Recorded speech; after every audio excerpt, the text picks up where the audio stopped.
മേടം രാശി അശ്വതിയും ഭരണിയും കാർത്തിക നക്ഷത്രത്തിന്റെ ആദ്യ കാൽഭാഗം ഉൾച്ചേർന്നിരിക്കുന്നതായ മേടം രാശിക്കാർക്ക് വ്യാഴം 5-ാം ഭാവത്തിലും രാഹുകേതുക്കൾ 6-ലും 12-ലും ജന്മാധിപനായ ചൊവ്വ 24-ാം തീയതി വരെ 6-ലും അതിനുമേൽ 7-ലും ശുക്രൻ 25 വരെ കളത്രസ്ഥാനത്തും അതിനുശേഷം അഷ്ടമത്തിലും ശനി 8-ാം ഭാവത്തിലും സൂര്യൻ 16-ാം തീയതി വരെ 8-ലും അതിനുശേഷം 9-ലും ബുധൻ 6-ാം തീയതി വരെ അഷ്ടമത്തിലും ശേഷം 26 വരെ 9-ലും അതിനുമേൽ 10-ലുമാകയാൽ പൊതുവെ ഗുണദോഷ സമ്മിശ്രമായ സമയമാണ്.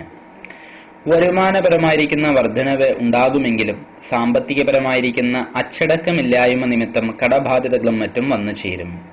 വിദ്യാർത്ഥികൾക്ക് തടസ്സങ്ങളെല്ലാം തന്നെ മാറി കാര്യവിജയം സാധ്യമാകും.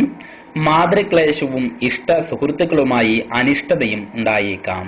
കർമ്മതടസ്സവും അന്യജന ആശ്രയവും കാണുന്നുണ്ട്. കടം കൊടുക്കുക, ജാമ്യം നിൽക്കുക തുടങ്ങിയവ യാതൊരു കാരണവശാലും ചെയ്യരുത്. പരിഹാരാർത്ഥമായി ശനിയാഴ്ച തോറും അയ്യപ്പ ക്ഷേത്രത്തിൽ ദർശനം നടത്തി പ്രാർത്ഥിക്കുകയും നീരാജനം വഴിപാട് നടത്തുകയും ചെയ്യുന്നത് ഗുണകരമാണ്. മേടം രാശി